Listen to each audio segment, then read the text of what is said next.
Voxxed Days Bucharest. I'm with Anna, who's giving you a talk about 12-factor app. So, for people who aren't familiar with that, could you just explain a bit of the background? Yes, the 12-factor app is actually a methodology that helps you into building a successful cloud application. Usually this technology is being used for applications that are offered as a software as a service or applications that need to be delivered on a platform as a service. So this 12 factors app is actually a blueprint when it comes to building your own application that should be ready to run on a cloud offering. So basically, what I've known about this methodology, it has applicances in software as a service and platform as a service. Why not in infrastructure as a service? This is because usually infrastructure as a service is just hardware stuff. It's things more basic, and you as a developer, as a coder, you do not feel the change from on-premise side. Actually, you feel the change a little bit in performance because cloud should be more performant than what you used to have before. And so then to sum up, this is the main applicants for this methodology. And as you can see, it's not something new. It's something that's been used usually by those that build the platforms. But it's also something that we as coders can use to design our applications and to make them, I don't know, as agnostic as possible to change. Yeah. So when you're building an application, you really want to be able to move it very, very easily, to do not feel very tied to the environment, to the services that exist in the environment. And of course, when it's in production, you don't want to get panicked when something didn't happen as you have presumed initially. A lot of things can occur, and you cannot think of everything from the beginning.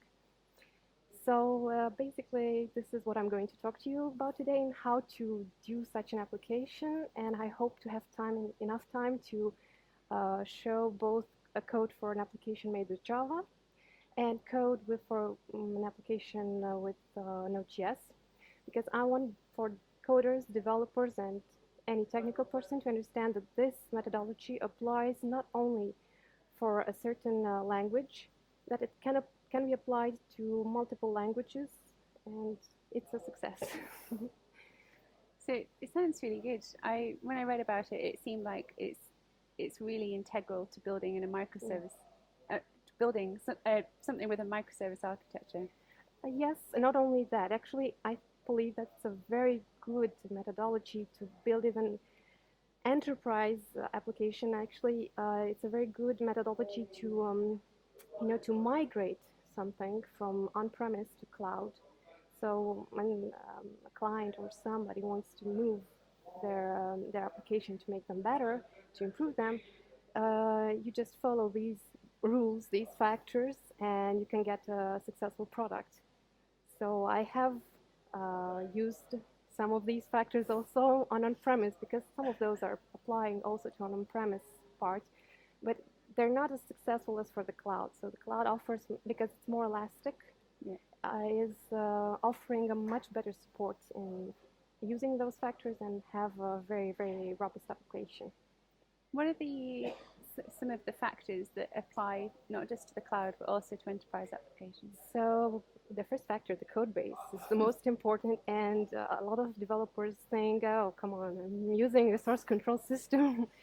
But the problem with the source control system is not the fact that, okay, I'm using it, I don't need to know anything else about it. So when versioning comes, there's a lot of persons that have different opinions on how versioning an application should occur.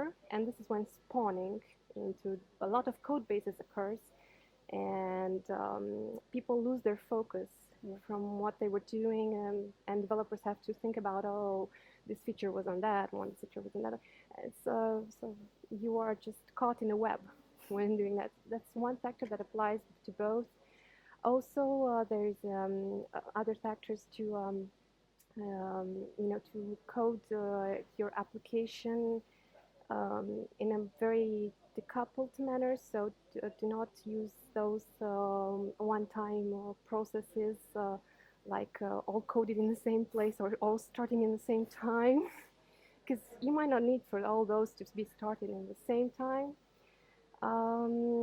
Other factors, I think there's an important factor about logging that can be taken into account also in our on-premise applications. So logging should be done not just by, that log4j that is so popular, but guys, do not be afraid of using third-party libraries. They're very helpful when you need audit, trust me. I can swear for that.